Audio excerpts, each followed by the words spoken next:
Hello, everybody! How about we watch a death battle together? Now, it's been a very long time since I last did this. This is the newest death battle, Zoro versus Erza. And I've seen some fights, some fight scenes, about one or two fight scenes of Zoro, and I've seen about five full fight scenes of Erza's on Fairy Tail. And I know more about Erza than I do Zoro. I know Erza has the ability to transform her outfit into different kind of outfits and get different abilities. And I don't really know much about Zoro's abilities. All he did was merely swing his swords in the fights I saw, but I've seen what he is capable of on the One Piece games, the One Piece Pirate Warriors. And like and my guess on who I think is going to win, I think it's probably going to be Erza, in my opinion. Let's go ahead and watch this together. Past,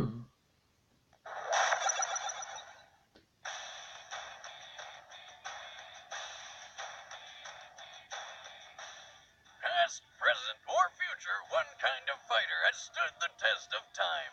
The swordsman. And today's combatants are two of the most skilled warriors to ever wield a blade. Roronoa Zoro, the feared swordsman of the Straw Hat Pirates. And Erza Scarlet, the battle mage of the Fairy Tail Guild. He's Wiz and I'm Boomstick. And it's our job to analyze their weapons, armor, and skills to find out who would win a death battle. I love Erza.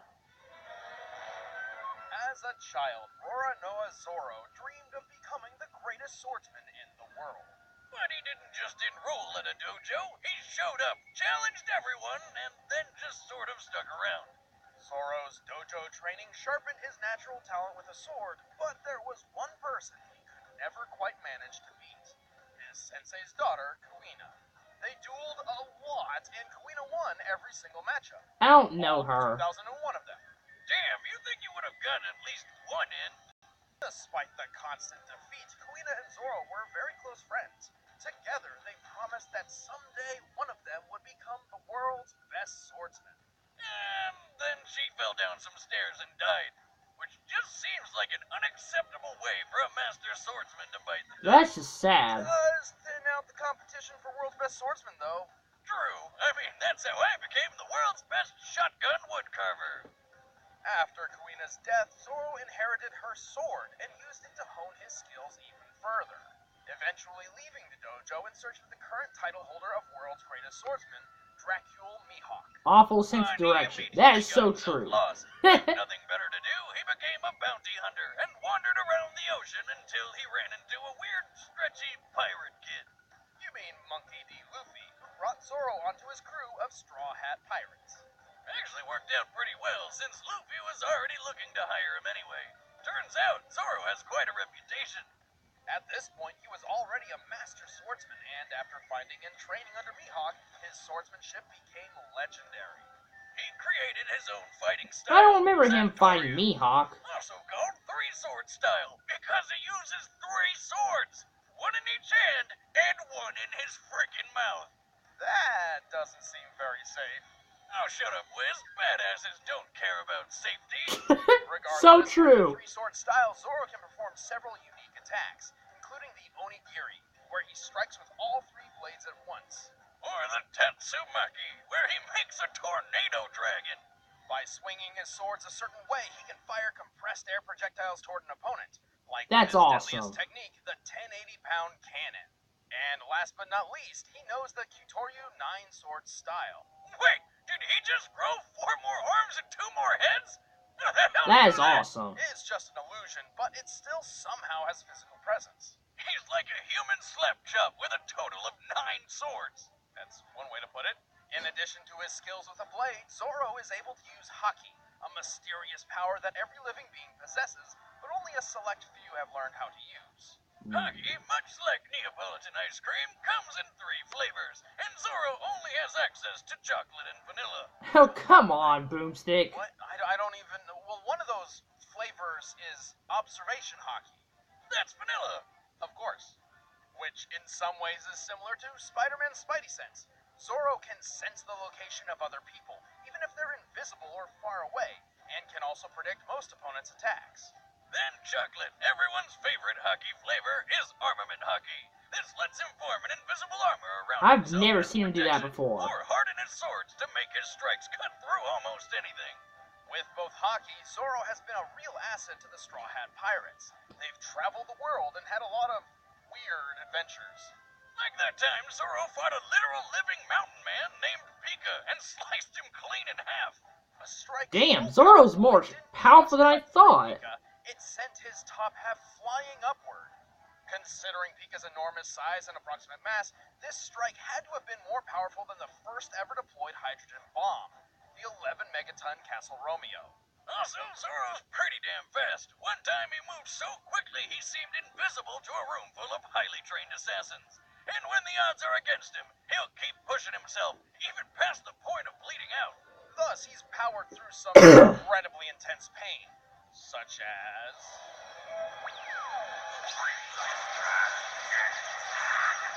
Damn, that looks painful. Holy shit! How the hell is he still standing after that? Yeah! That's a good question.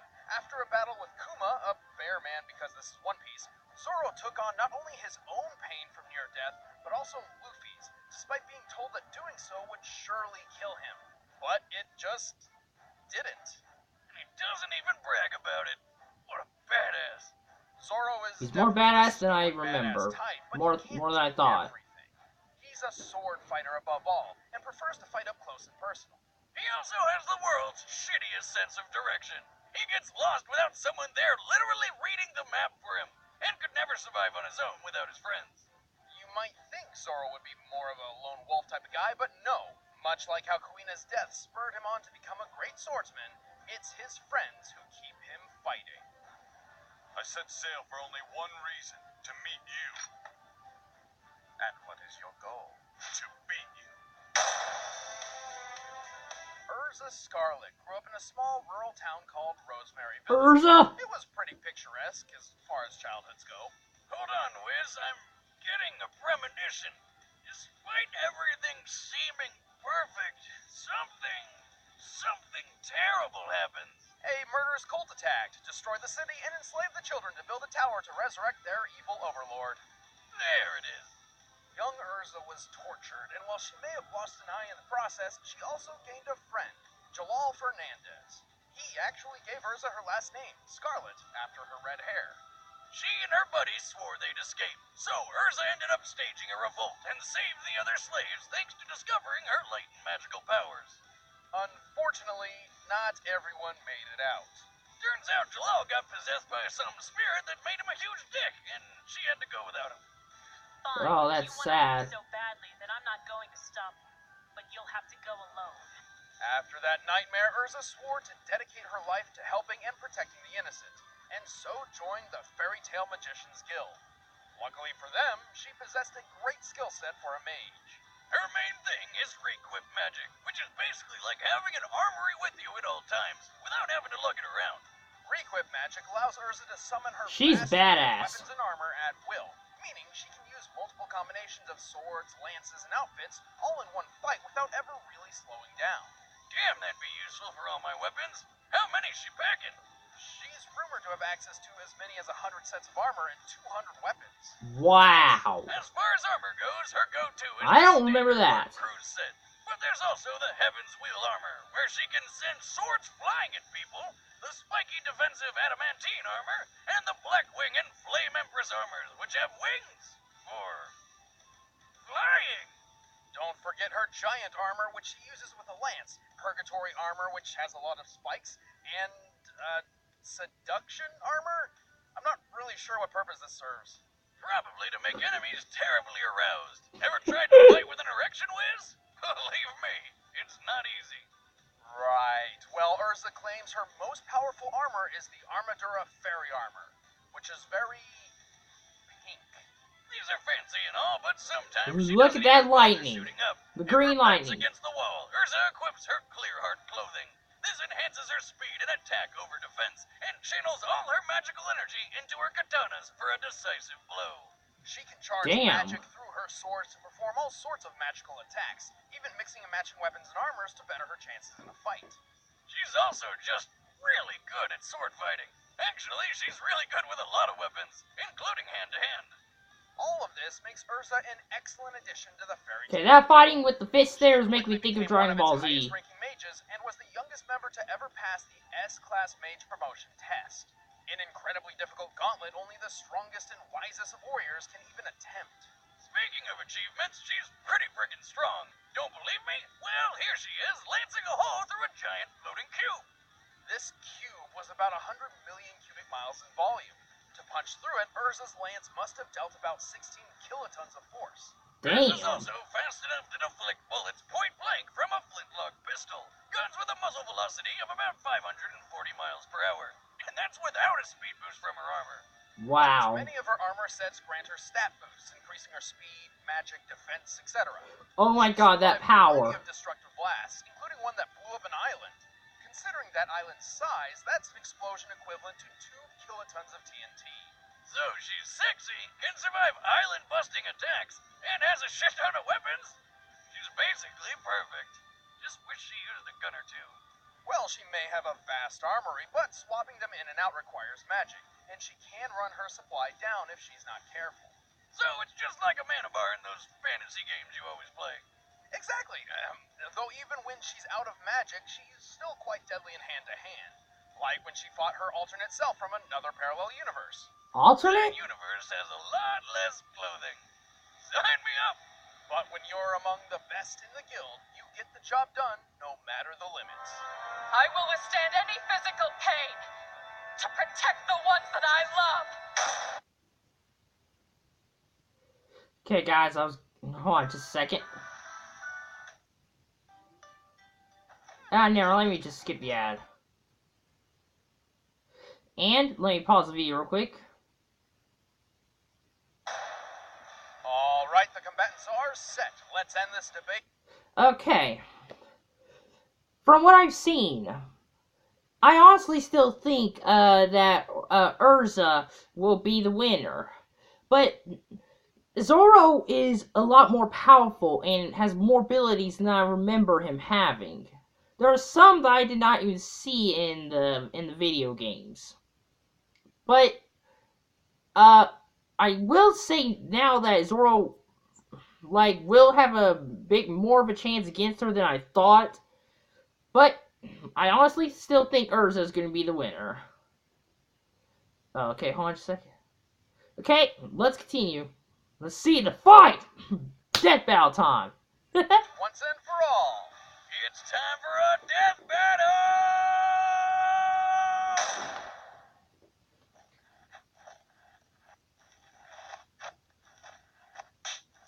Oh, sorry, lady. Could you point me in the way of the shipyard? I've been looking around for hours. Aha!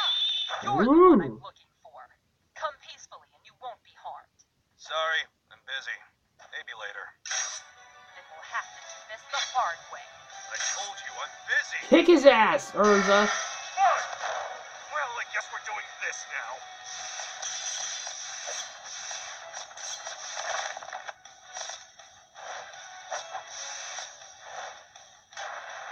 Whoa.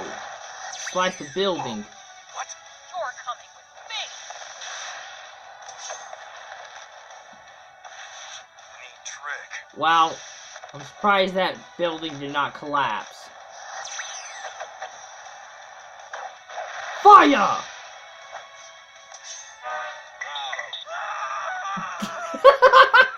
Why laughing at this? Oh.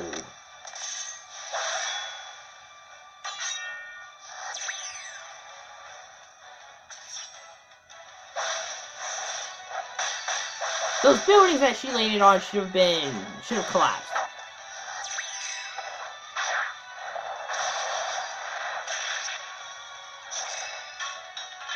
You are strong, pirate. But this is your strength.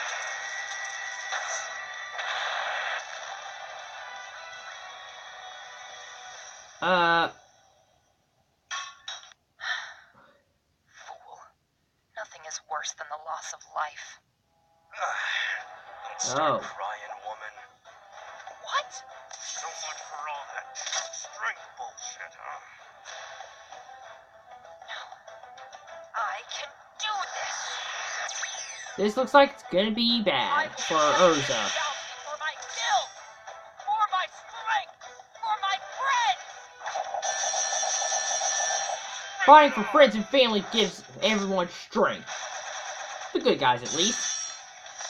You're not the only one who fights for their friends. Wow, amazing, Zoro.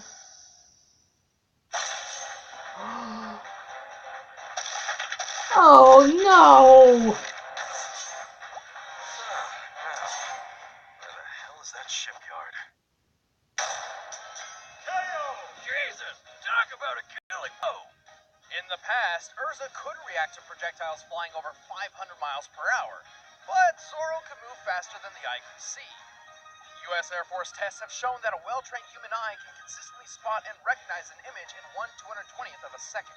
So, in this case, Zoro would have had to move from point A to point B, which is about 57 feet, in 4.5 milliseconds. That's close to 9,000 miles per hour. That's more than 5 times faster than a bullet. Erza didn't really rely on speed anyway, and there's no evidence any of her armor magic could have helped close that wide of a gap. Speaking of her armor, Erza did have more options in defense and weaponry. Unfortunately for her, she was simply outclassed and damage dealt. Erza could withstand hits of about 2 kilotons, like the blast which destroyed that island. But Zoro has dished out much stronger blows than that. Slicing Pika in half, for example, was equivalent to 11.5 megatons. That's about 6,000 times bigger than anything Erza has survived. And while Erza's artificial eye may have Really? through Zoro's 9-sword style illusion, it couldn't prevent him from actually attacking her. She also had that habit of stripping down to clear hard clothing in a bind. Yeah, it gave her more sword power, but at the cost of less defense. This sounded like a good idea on paper, but close-range combat was Zoro's bread and butter. Erza was mostly self-taught, and while proficient with a blade, Zoro has trained with swords all his life. Even with the greatest swordsman in the world, an up-close duel was exactly what he was looking for. Guess she won't be getting a fairy tale ending. The winner is Roronoa Zoro. Next time on Death Battle. Nobody can break Death Battle. Except for one man. Chimichangas! Deadpool? I'm Ben, I play Wiz, and next time, Deadpool is back. Oh, God. And we're doing something... I cannot believe Erza lost. But after hearing what they said about like how much force Zoro was able to do with his attack, a lot more than the force of the explosion of that island that Erza survived, now I can understand why Zoro won that. Well, guys, I really hope y'all enjoyed this. Thank you so much for watching, everybody. Like, comment, subscribe. I'll see you all in the next video. And let me know if you guys want me to continue doing these with their new upcoming death battles. Okay? And again, thank you so much for watching, and I'll see you all in the next video. Goodbye, everybody.